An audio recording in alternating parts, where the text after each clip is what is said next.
Continuez à vous aimer comme des frères et sœurs chrétiens. N'oubliez pas de bien recevoir ceux qui viennent chez vous.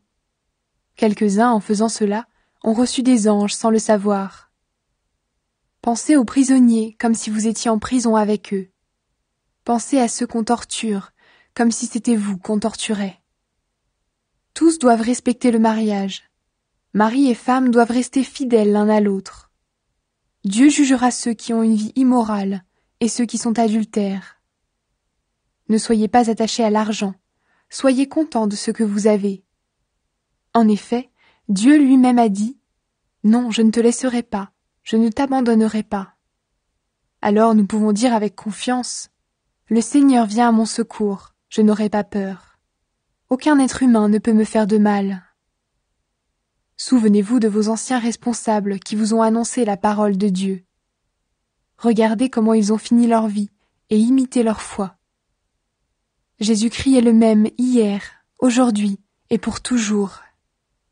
Ne vous laissez pas tromper par toutes sortes d'enseignements bizarres. Si c'est la bonté de Dieu qui nous encourage, c'est bien. Mais les règles au sujet de la nourriture n'ont jamais servi à ceux qui les suivent.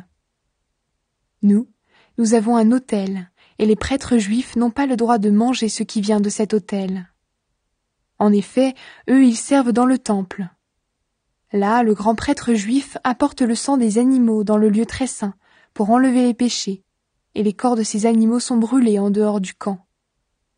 C'est pourquoi Jésus, lui aussi, est mort en dehors de Jérusalem, pour libérer le peuple de ses péchés avec son sang à lui.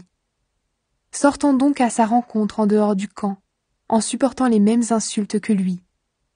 Sur la terre, nous habitons une ville qui ne durera pas toujours, mais nous cherchons la ville qui existera plus tard. Par Jésus, offrons sans cesse à Dieu un sacrifice de louange, c'est-à-dire des chants qui le reconnaissent comme Seigneur. N'oubliez pas de faire le bien et de partager ce que vous avez. Voilà les sacrifices qui plaisent à Dieu. Obéissez à vos responsables et soyez leur soumis. Ils veillent sur vous parce qu'ils devront rendre des comptes à Dieu. Alors si vous obéissez, ils feront leur travail avec joie. Sinon, ils le feront en se plaignant et vous n'y gagnerez rien. Priez pour nous. Nous sommes sûrs que nous n'avons rien à nous reprocher. En effet, nous cherchons toujours à bien faire. Je vous le demande avec force. Priez pour que je revienne plus vite parmi vous.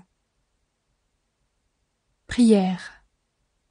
C'est Dieu qui nous donne la paix.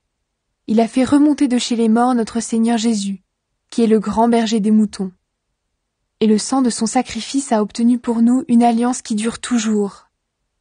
Que ce Dieu vous rende capable d'agir toujours bien pour faire ce qu'il veut. Qu'il accomplisse en nous par Jésus-Christ ce qui lui plaît. Rendons gloire à Jésus-Christ pour toujours. Amen.